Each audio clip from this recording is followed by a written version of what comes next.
como siempre, es un privilegio muy grande para mí estar con ustedes y hoy día vamos a estudiar un tema muy importante con respecto a la corrupción del hombre o la depravidad total del hombre. Uno quizás está pensando, ¿pero por qué están hablando esas cosas? ¿Por qué hablan tanto del pecado y la depravidad del ser humano? Es porque no podemos predicar el Evangelio antes que comprendamos cómo es el hombre. Que nosotros humanamente, en la carne, no podemos convencer a un hombre para que se convierta. Tampoco podemos manipular a una persona para que se convierta, para que venga a Jesús. Pero en el día de hoy podemos ver mucha manipulación en el evangelismo. Personas que a la fuerza toman una decisión, pero no duran. No asisten a la iglesia, no crecen en la santidad.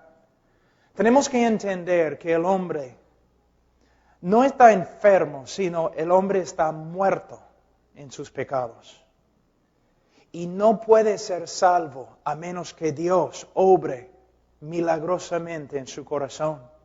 Como dije ayer, muchos teólogos dicen que la manifestación más grande del poder de Dios en el universo es la conversión de un hombre. Que hay más poder de Dios, más poder divino que se manifiesta en la conversión del hombre que en la misma creación del mundo. ¿Por qué? Con respecto al mundo, Dios lo creó ex nihilo, de la nada. Pero cuando Dios hace de un hombre corrupto, un hombre nuevo, recreado a la imagen de Dios, es una obra milagrosa. Como predicadores, no podemos depender del brazo de la carne. Tenemos que depender del Espíritu Santo y su obra en el corazón del ser humano. De una forma, cada uno de nosotros, cuando predicamos o cuando compartimos el Evangelio, nosotros somos como el profeta Ezequiel. Ezequiel, ¿esos huesos pueden vivir? Tú sabes, Señor. Pero Ezequiel sabía, sin una intervención sobrenatural del Espíritu Santo, la respuesta sería no. De la misma forma, en el día de hoy, nosotros como predicadores tenemos una tarea imposible: levantar a los muertos. Nuestra parte es predicar el Evangelio claramente y con poder. Pero Dios es el único que puede dar vida.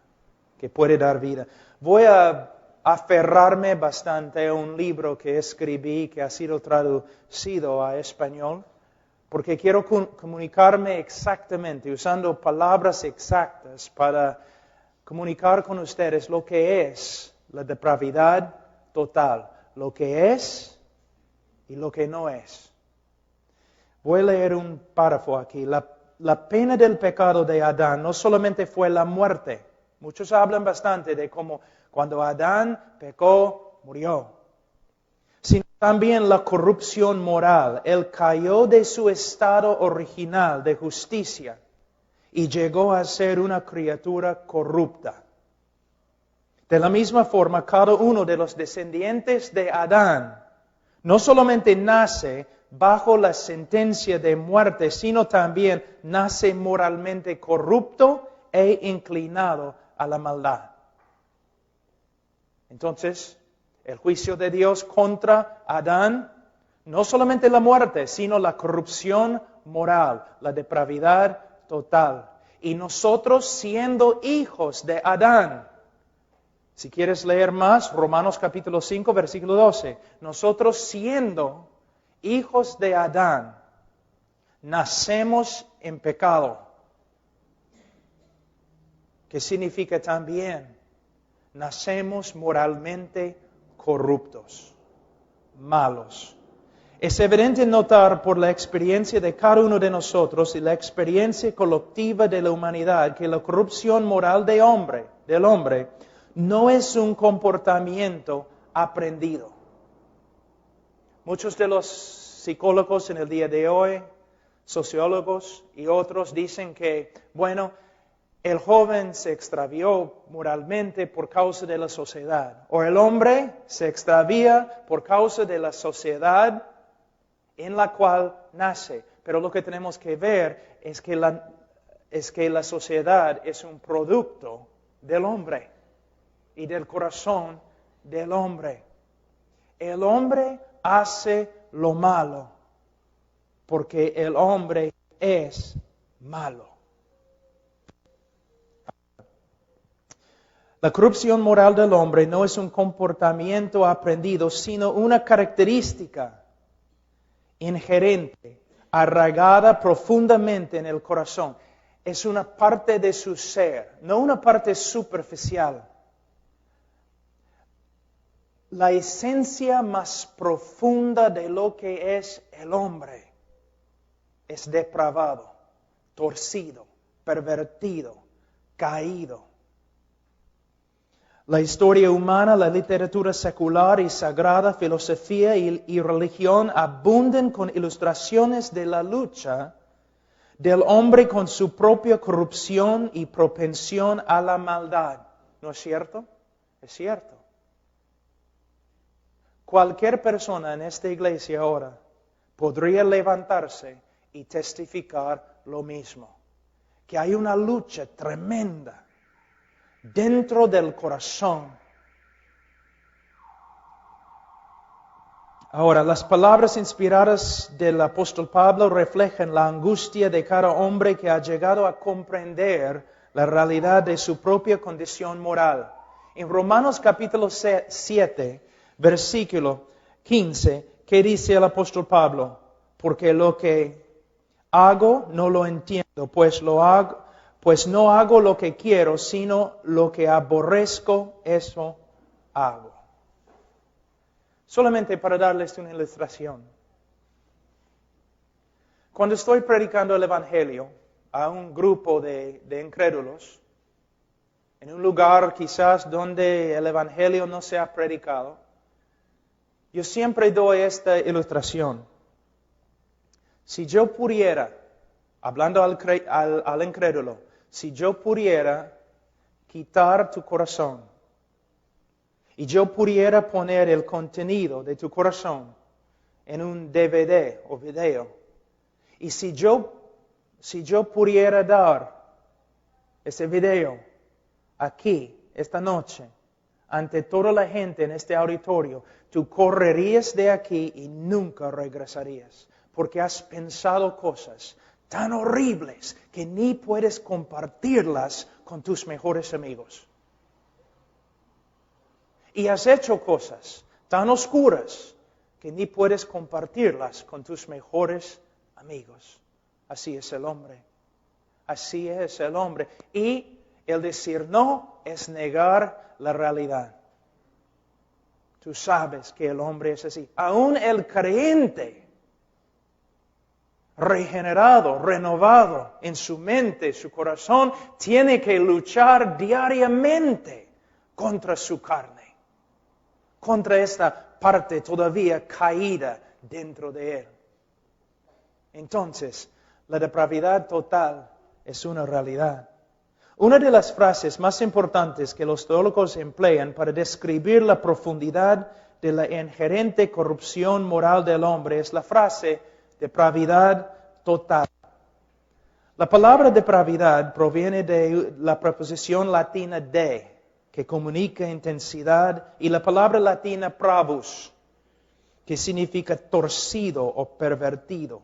El decir que algo es depravado significa que su estado original ha sido torcido o pervertido.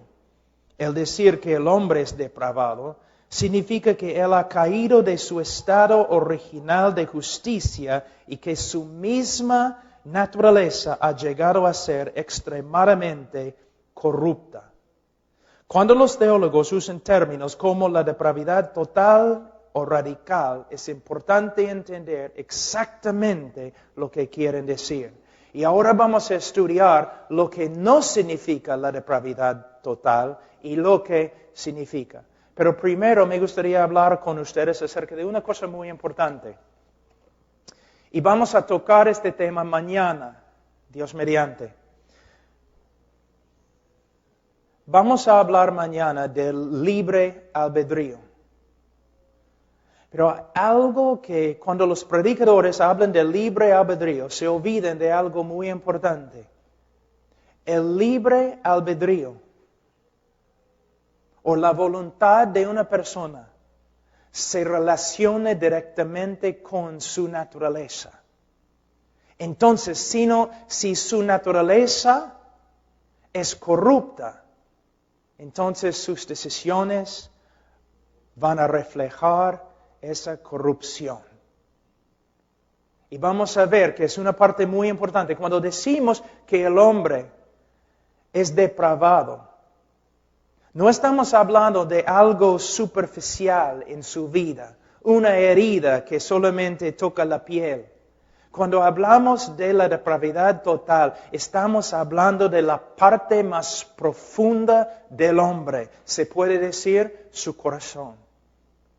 Obviamente, cuando la Biblia habla del corazón del hombre, no está hablando de su corazón físico, sino está hablando del sede de su ser.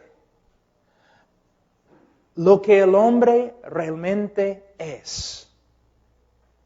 Y lo que el hombre realmente es un ser depravado. Y esta depravidad va a salir en todo lo que él hace, en todo lo que él piensa, en todo lo que él habla. De nuevo, el negar la realidad de la depravidad humana es negar la realidad. No solamente es lo que los religiosos dicen, sino también los periódicos todos los días. La historia humana también se levanta y testifica que el hombre es depravado.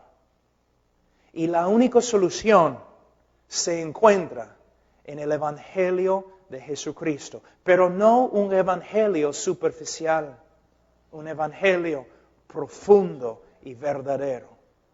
Ahora, la depravidad total no significa lo siguiente. La depravidad total no significa que la imagen de Dios en el hombre ha sido totalmente perdida en la caída.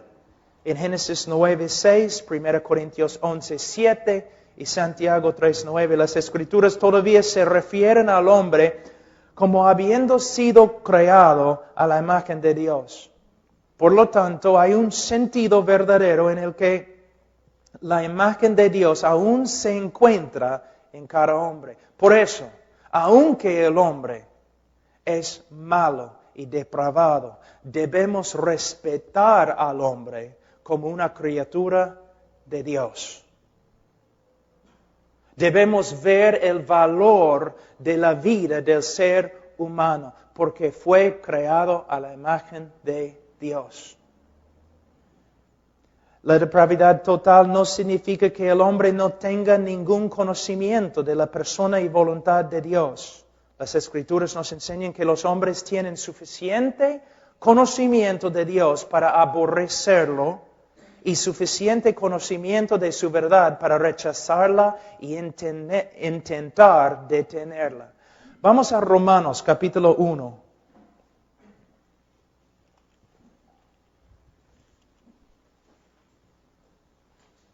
Romanos 1.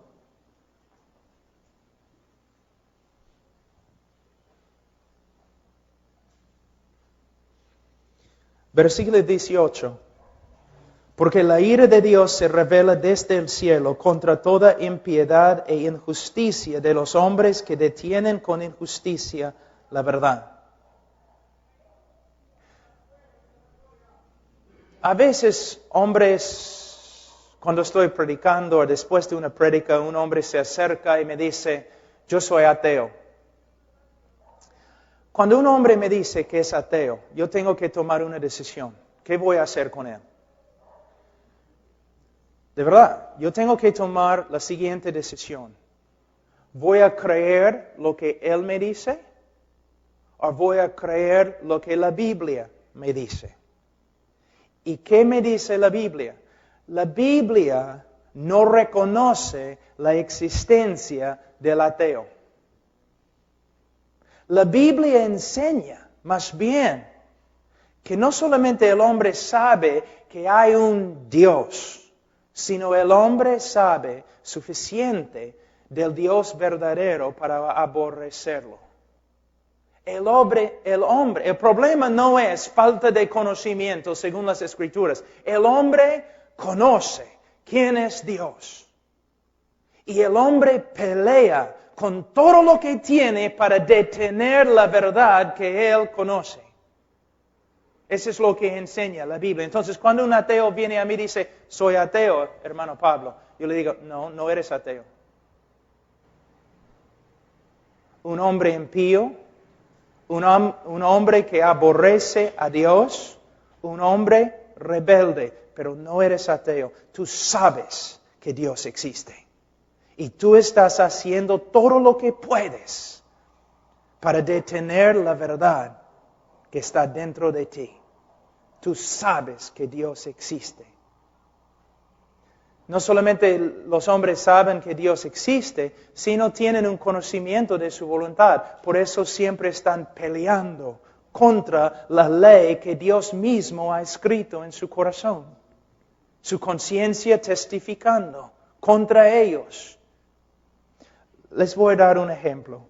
Es interesante que entre los homosexuales, que siempre tienen grupos de apoyo, ¿no? Especialmente en las ciudades grandes, en las universidades, grupos de apoyo, donde todos los homosexuales pueden unirse. ¿Para qué?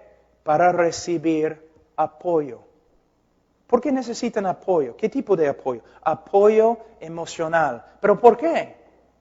Es porque cuando el homosexual está a solas en su cuarto, su conciencia le grita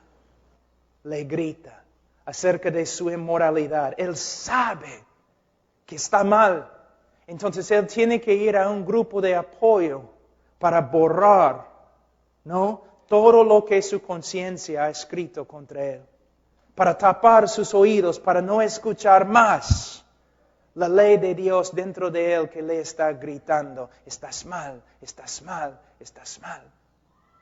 El hombre sabe quién es Dios. Y el hombre tiene un conocimiento de su voluntad, pero el hombre se esfuerza con todo lo que tiene para detener este conocimiento. Es lo que la Biblia dice. Entonces, la Biblia dice, cuando la Biblia habla de la depravidad total, no está diciendo que el hombre no puede entender nada acerca de Dios. Porque la misma Biblia dice que el hombre tiene tanto conocimiento de Dios que todos los hombres van a ser sin excusa en el día de juicio. Ahora, la depravidad total no significa que el hombre no posea una conciencia o que sea totalmente insensible al bien y al mal. En Romanos 2:15, las Escrituras enseñan que todos los hombres poseen una conciencia. Si no ha sido cauterizado, como en 1 Timoteo 4:2, tal conciencia puede guiar al hombre a admirar virtud y actos nobles. También la depravidad total no significa que el hombre sea incapaz de demostrar virtud. Hay hombres que aman a su familia, sacrifican su propia vida para salvar a otros y hacen grandes obras de generosidad. Se reconoce que los hombres son capaces de amar a otros, servir a su patria y aún llevar a cabo obras religiosas. Pero fíjate, religiosas. La depravidad total no significa que todos los hombres sean tan inmorales o depravados como podrían ser. Que todos los hombres sean igualmente inmorales o que todos los hombres se entregan a cada forma de maldad que existe.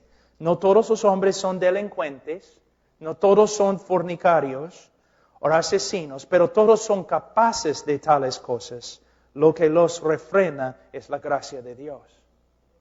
Ahora, vamos a ver lo que la depravidad total significa. Primeramente, que la imagen de Dios en el hombre ha sido seriamente desfigurada y que la corrupción moral ha contaminado la persona entera. Todo lo que es el hombre, cada aspecto de su ser, ha sido contaminado con la corrupción moral. Podemos ver en el Nuevo Testamento primeramente el cuerpo. Pablo habla de su cuerpo de muerte. También la razón. En Romanos 1:21 vamos a ver, pues habiendo conocido a Dios, no le glorificaron como a Dios, ni le dieron gracias, sino que se envanecieron en sus razonamientos y su necio corazón fue entenebrecido. En su mente encontramos la corrupción moral. En su razón encontramos la corrupción moral. También las emociones del hombre están corruptas. Puedo usar de nuevo la homosexualidad. Dos personas que se llevan por sus emociones, pero emociones corruptas, emociones que contradicen la voluntad y carácter de Dios. Son emociones de verdad, pero corruptas, muy corruptas. También la voluntad del hombre. Vamos a Romanos 7, un ratito. Romanos 7, 14. Porque sabemos que la ley es espiritual, mas yo soy carnal, vendido al pecado. Porque lo que hago no lo entiendo, pues no hago lo que quiero, sino lo que aborrezco, eso hago. Aquí podemos ver claramente la relación entre la naturaleza caída y la voluntad. Se puede decir, a veces personas me hablan del libre albedrío. Y dicen, ¿el hombre es libre para escoger, para ejercer su voluntad? Bueno, el problema no es libre albedrío. El problema es buena voluntad. El hombre es libre para escoger, pero puesto que su naturaleza es corrupta, él siempre va a escoger lo malo. De nuevo, la voluntad es una esclava a la naturaleza. El hermano nos dio un ejemplo hoy día, voy a dar otro muy parecido de Carlos Spurgeon. Vamos a decir que tengo aquí un plato de ceviche, pero de Sullana, donde el ceviche es mejor. Un plato de ceviche, bien grande, un fuente de ceviche. Y aquí tengo basura. Y atrás tenemos un chancho. Y yo digo, suelta el chancho. ¿El chancho a dónde va a correr? A la basura. ¿Por qué? Es un chancho, pues. Es lo que los chanchos hacen. No se puede separar la voluntad del chancho de la naturaleza del chancho. Y es una buena ilustración de la conversión. Por ejemplo, soltamos el chancho. Él corre inmediatamente a la basura. De la misma manera, el hombre es como un chancho corriendo a la basura del pecado y mete su cabeza dentro del balde y empieza a comer feliz. Pero ¿cómo podemos salvar al hombre? Tenemos que cambiar su naturaleza. Pero ¿cómo podemos cambiar su naturaleza? No podemos, pero Dios puede. Es la obra regeneradora del Espíritu Santo. Un hombre está ahí viviendo en su pecado, no tiene vergüenza, se gloria en su pecado. ¿Por qué? Porque es pecador. Pero el momento que Dios cambia su naturaleza, el momento que el Espíritu Santo regenera su corazón, Él cambia. No más quiere comer el pecado. No más se gloria en su pecado, sino aborrece el pecado y comienza a vivir como una criatura nueva. Entonces hay una relación directa entre la voluntad y la naturaleza. La depravidad total significa que la imagen de Dios en el hombre ha sido seriamente desfigurada y que la corrupción moral ha contaminado la persona entera. También significa que el hombre nace con una propensión o inclinación hacia el pecado. Todos los hombres son capaces de la más grande maldad, los crímenes más indecibles y las perversiones más vergonzosas. Es lo que enseña la Escritura. En el día de hoy muchas veces predicamos el Evangelio como si el hombre fuera una víctima de las circunstancias. Hasta en las grandes campañas en el día de hoy, ¿no? En la radio, si todo el mundo te ha maltratado, si nadie te ama como mereces, entonces ven a la iglesia esta noche y vamos a hablarte de Jesucristo que sí te ama. Entonces, básicamente estamos diciendo, tú eres una víctima, todos los demás tienen la culpa, y por eso estás quebrantado, pero ven acá y Jesús te va a amar, Jesús te va a sanar.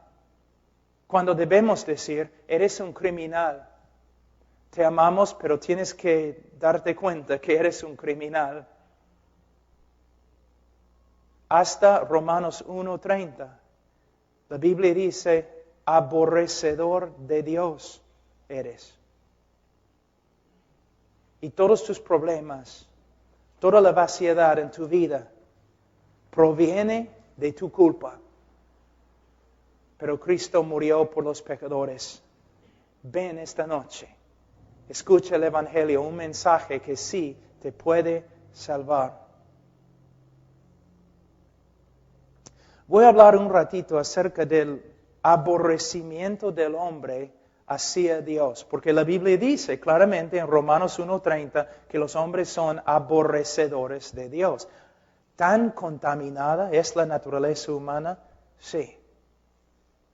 ¿Pero qué significa? Bueno, muchas veces cuando predico sobre este tema, una persona se me acerca y me dice, pero yo nunca he aborrecido a Dios.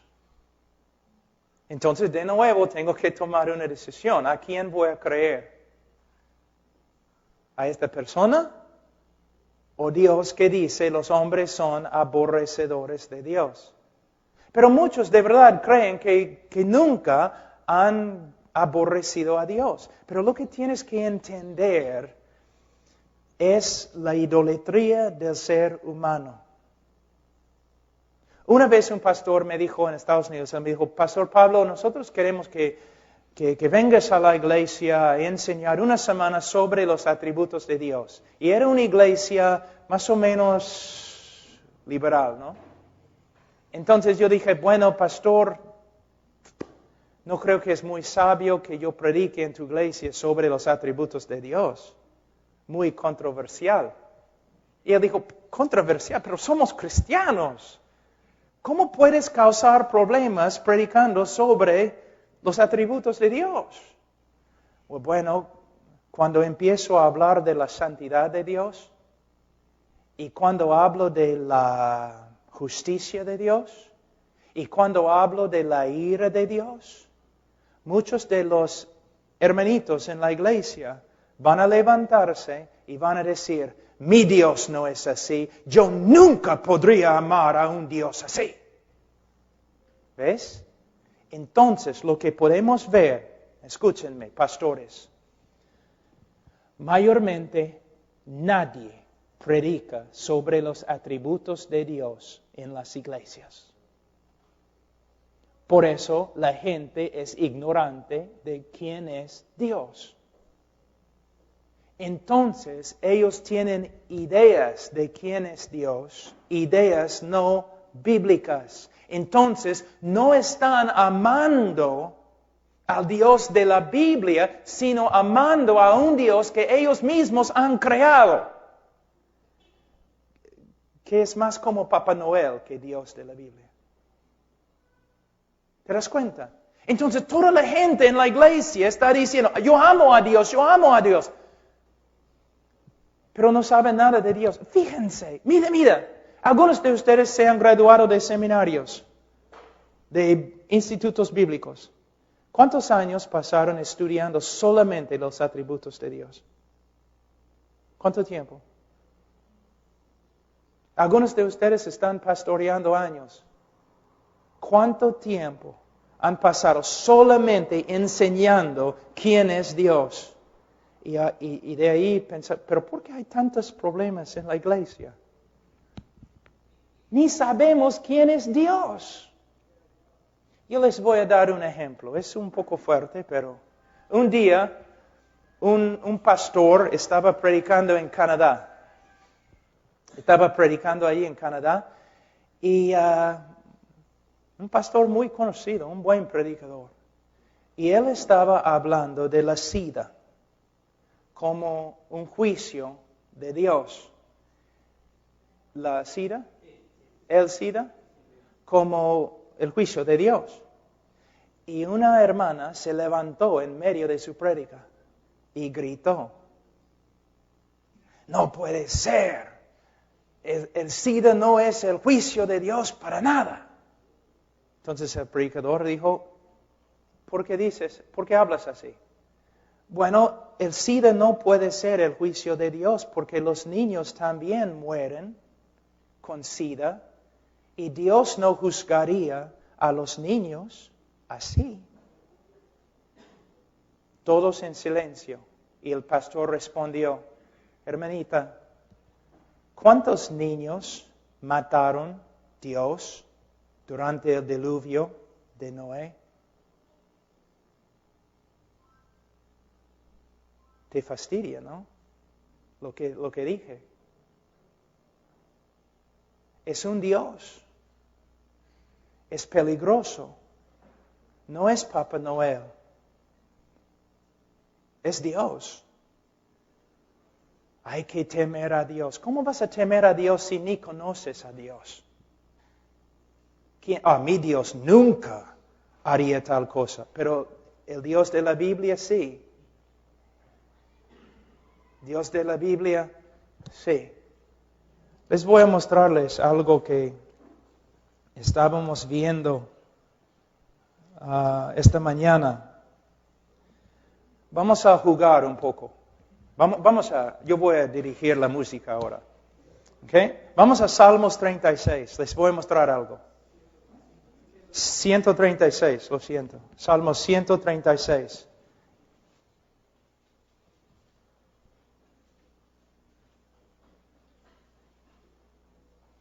Yo voy a leer la primera parte del versículo y tú vas a leer la segunda parte del versículo. Okay? Es la primera vez en mi vida que he dirigido música. Okay.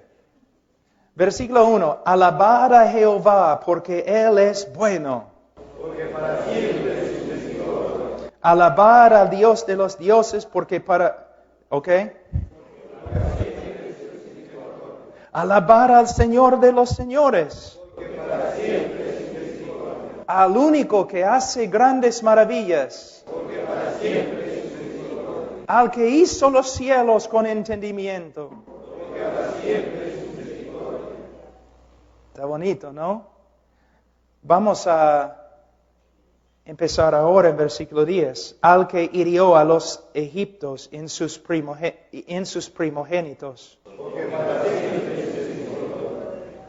¿Te das cuenta lo que acabas de decir?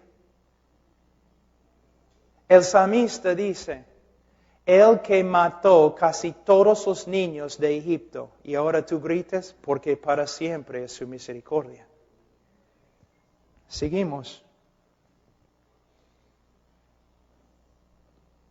Versículo 13, al que dividió el mar rojo en partes, e hizo pasar a Israel por medio de él, y arrojó a Faraón y a su ejército en el mar rojo.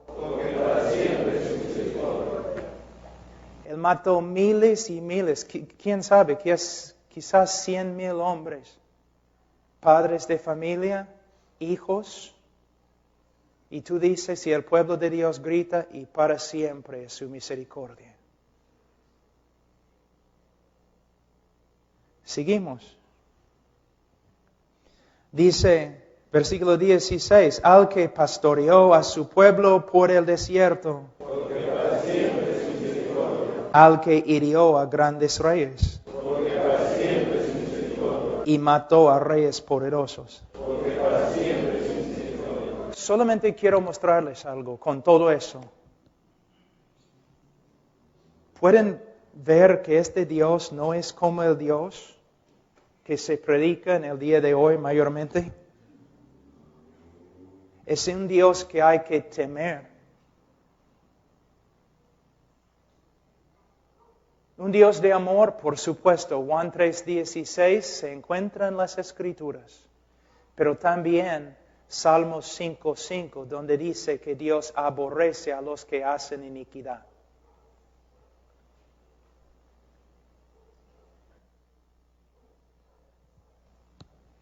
Por eso el hombre es aborrecedor de Dios, aún muchos que van a la iglesia, porque de sus predicadores lo único que ellos han escuchado es algo como Papá Noel. O un Dios que me va a dar todo lo que le pida. Un Dios que me va a sanar. Un Dios que me va a dar victoria. Un Dios que me hace prosperar. Y un Dios también que posiblemente te puede matar. Estoy hablando así, tan fuerte, porque, hermanos, seminaristas, graduándose con su título y han pasado quizás algunas clases estudiando casi nada acerca de los atributos de Dios. Pastores y hombres de Dios que ni han enseñado al pueblo de Dios quién es Dios. Hay muchos problemas. El hombre es aborrecedor de Dios. De verdad. Ahora,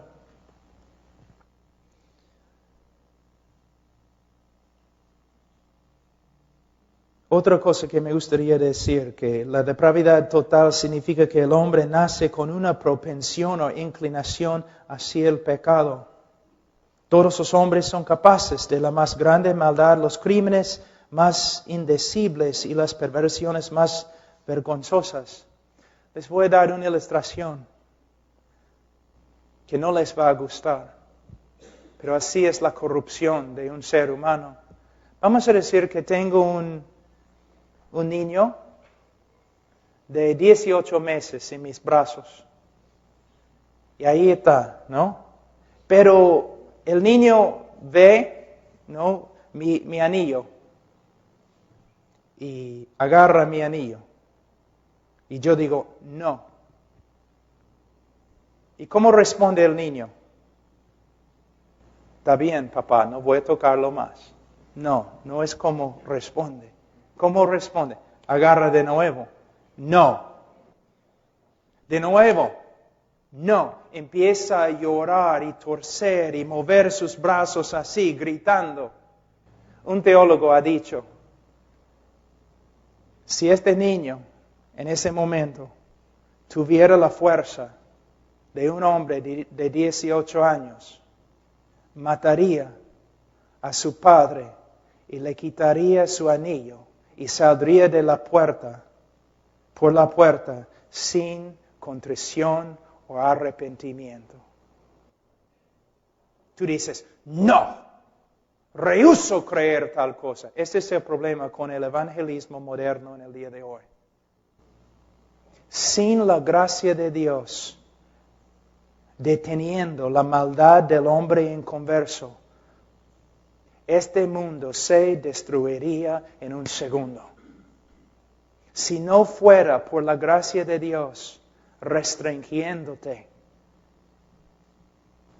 serías peor que Hitler. El hombre es malo. Y no se cura con un evangelismo superficial. Se cura con un evangelismo verdadero y la obra regeneradora del Espíritu Santo, un milagro de Dios. La única razón por la cual estás sentado aquí hoy día es la gracia de Dios. ¿Por qué no estás fornicando en ese momento? ¿Por qué no estás robando? ¿Por qué no eres ateo?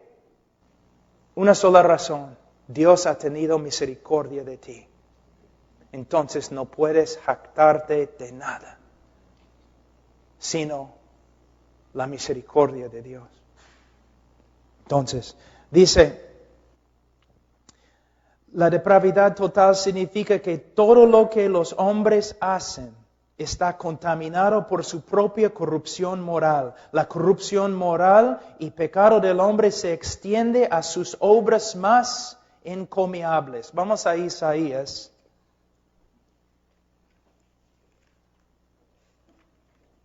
...64...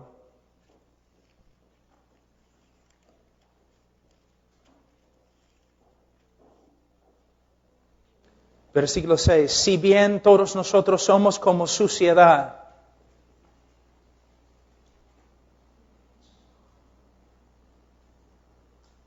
y todas nuestras justicias como trapo de inmundicia.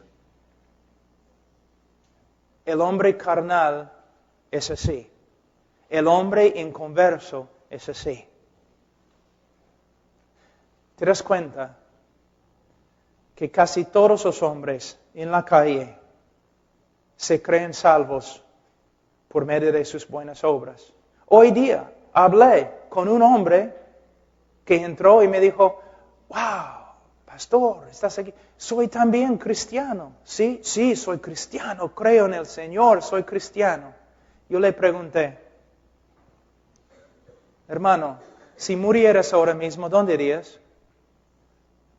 Bueno, no estoy seguro, quizás al cielo, quizás al infierno, porque tengo algunas buenas obras y creo que... ¿Dónde aprendió su cristianismo? Hermanos, por esta causa, el apóstol Pablo trabaja con todo lo que tiene en Romanos 1, 2 y 3 para exponer el pecado del hombre, para matar una vez para siempre esta esperanza vana de que el hombre puede salvarse o presentarse ante Dios con sus obras. Por eso hablamos de la depravidad humana, para matar esta herejía una vez para siempre, para que los hombres que se glorían en Cristo. ¿Ves? Imagínense que yo trabajé un poquito con los leprosos de San Pablo, cerca de Brasil, en el río Amazonas. Y es algo de verdad que te asusta. La lepra es una de las enfermedades más espantosas que hay. Imagínense, vamos a decir que tenemos un leproso aquí hoy día. Si tuviéramos un leproso aquí, lo habrías olido antes de entrar. Apestan. Y tiene saliendo de su cuerpo sangre y pus. Es horrible. Imagínense que nosotros tenemos aquí hoy día un leproso y todos nosotros decidimos, bueno, tenemos que ayudarle un poco, tenemos que arreglar su vida, ¿no? Entonces, aquí es lo que vamos a hacer. Vamos a Gamarra y vamos a comprar una tela muy, muy fina, la mejor que hay, de sede. Y vamos a venir y vamos a envolver al pobre en la tela, para hacerle presentable, ¿no? A todos. Entonces, compramos la tela, regresamos, hacemos un traje o algo así y ya está. Bonito. Algunos segundos. Pero la corrupción del mismo hombre va a corromper toda la tela hasta que la tela sea tan fea y asquerosa como el hombre mismo. Por eso nuestras buenas obras no pueden salvarnos, porque nuestras buenas obras son tan sucias y depravadas como nuestro mismo corazón. Ahora, estoy hablando del no creyente, del hombre natural, el hombre caído. Pero en la calle hay hombres que están caminando por todos lados creyendo que son salvos por medio de sus buenas obras y muchos de ellos han escuchado prédicas evangélicas. Es importante que denunciemos el pecado en el hombre, que trabajamos, que nos esforzamos a exponer cómo es la condición verdadera del hombre, para que el hombre pueda entonces ser salvo. Ahora, la depravidad total significa que las obras de los hombres no son el resultado. Eso es muy importante. Las obras de los hombres no son el resultado de su amor para con Dios o un deseo de obedecer sus mandamientos.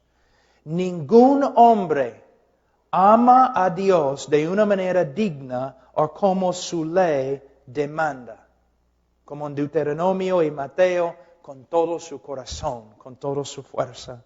Tampoco hay un hombre que glorifique a Dios en pensamiento, palabra y obra, aunque Dios merece que le glorifiquemos si tomamos agua o comemos comida.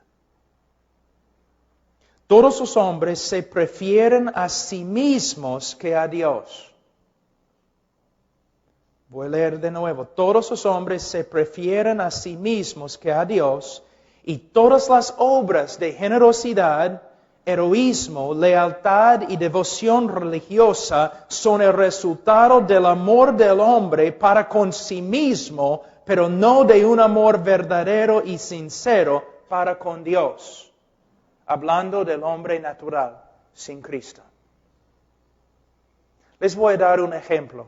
Nosotros siempre estamos pensando horizontalmente en vez de verticalmente.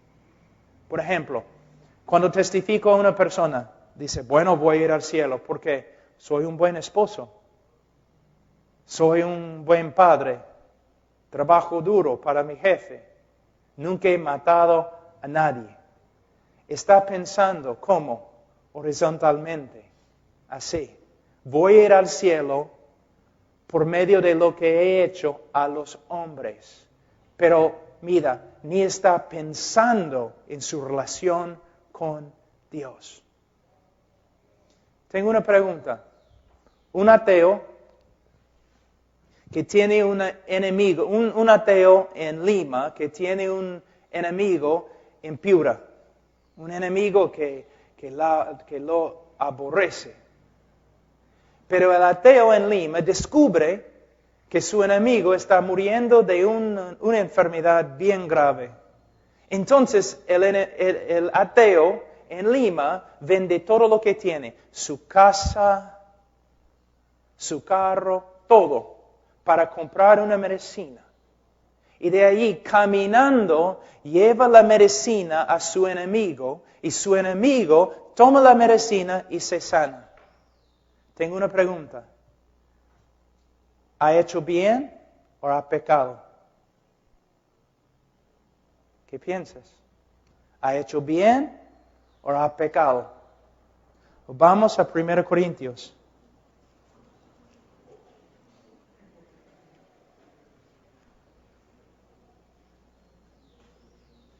Días.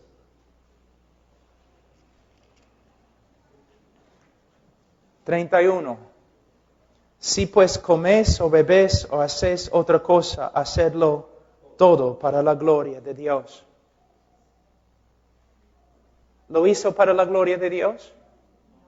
Y tú dices, sí, bueno, no lo hizo para la gloria de Dios, pero ayudó a un ser humano. Estás olvidándote de algo muy importante. Dios. Es increíble cuán humanistas que hemos llegado a ser. Que no, vamos a estar listos, que queremos ser el abogado para el hombre ante Dios. Dios no puede juzgar a ese hombre porque él ayudó a otro hombre. Y no podemos ver la grandeza de Dios. Que Dios es el centro de todo. Que Dios es el merecedor de toda la gloria, toda la honra. Que todo lo que hacemos debemos hacerlo para la gloria de Dios. Pero no podemos ver estas cosas en el día de hoy porque los predicadores evangélicos no están enseñando acerca de quién es Dios. De hecho, el hombre es todo, me parece, en la iglesia evangélica. El hombre es todo. Todo para el hombre. Dios existe para el hombre. Todo existe para el hombre. No. Todo existe para la gloria de Dios. Les voy a extraviarme un poco aquí, pero vamos a hablar un ratito de la gloria de Dios.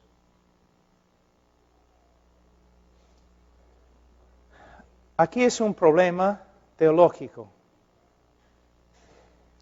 ¿Por qué Dios salvó al hombre? Tú dices, bueno, Dios salvó al hombre porque ama al hombre. ¿Ok? ¿Por qué Dios ama al hombre? Esa es la pregunta. Tiene que haber una razón. Uno de los teólogos más grandes en el mundo, Jonathan Edwards, dijo que las criaturas razonables tienen que tener un fin razonable, una razón por la cual hacen todo.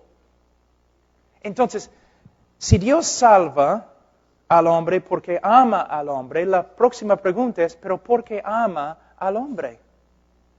¿Qué hay dentro del hombre que invoca el amor de Dios? O vamos a ver, el hombre es depravado, impío, pecador, enemigo de Dios, amador de sí mismo. Entonces podemos escudriñar la vida del hombre años y años y años y no vamos a encontrar ninguna razón dentro del hombre por la cual Dios lo ama. ¿Por qué Dios ama al hombre? Bueno, primeramente necesitamos entender que Dios es amor. Pero yo pensaba que Dios hacía todo para mí. ¿No es interesante que yo puedo ir a una iglesia y yo puedo decir, todo lo que Dios ha hecho, Él ha hecho para ti? Y todos dicen, amén. Pero si yo digo, todo lo que Dios ha hecho para sí mismo, para su gloria, por causa del amor que Él tiene para sí mismo. Todos dicen, pero yo no creo que está correcto. ¿Es correcto que Dios hace todo para ti, pero no es correcto que Dios haga todo para Él, para sí mismo? ¿Pueden ver el problema? ¿Qué pasa? Otra cosa, hay una canción en Estados Unidos ahora muy, muy popular que dice, Dios ama a las personas más que cualquier otra cosa. ¿Está bien en español? No, Dios ama a sí mismo más que cualquier otro ser, cualquier otra cosa. Dios ama a sí mismo. Tengo una pregunta. ¿Cómo se llama cuando tú amas a una persona o una cosa más que amas a Dios? ¿Cómo se llama? Idolatría. No debes cometer idolatría. Tampoco debe Dios cometer idolatría. Dios debe amarse, porque Él es el más digno de amor. Si Él no se ama a sí mismo más que a todos los demás, Él está negando la realidad. ¿De quién es? Es Dios. Yo tengo un problema, ¿no? Él debe amarme a mí. Ahora, vamos a hablar un ratito de la gloria de Dios, que Dios hace todo lo que hace para su propia gloria. Dios hace todo lo que hace para su propia gloria. Yo voy a mostrarles que no solamente es correcto, pero es algo que resulta en grandes bendiciones para la creación y su pueblo. Les voy a dar un ejemplo. Vamos a decir que estoy parado ahí atrás al final de la reunión y cuando estás pasando por la puerta, yo te doy un chicle. Yo te doy un chicle. Y tú mires al chicle. Y tú sales corriendo y tú vas a todos tus amigos. Mira, es un chicle. Pastor Pablo me ha dado un chicle. Y tú llamas a los periodistas. Y mañana sale en el periódico, Pastor Pablo me ha dado un chicle.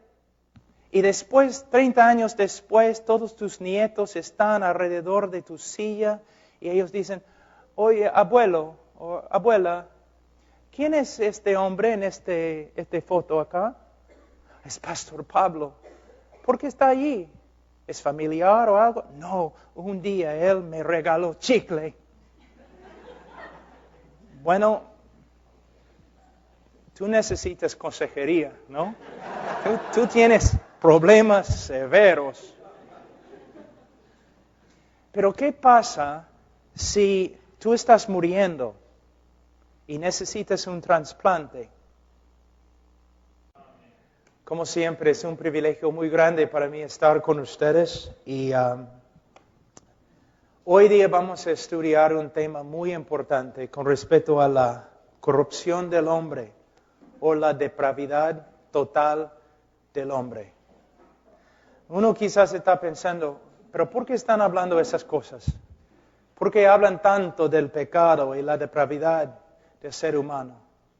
Es porque no podemos predicar el Evangelio antes que comprendamos cómo es el hombre.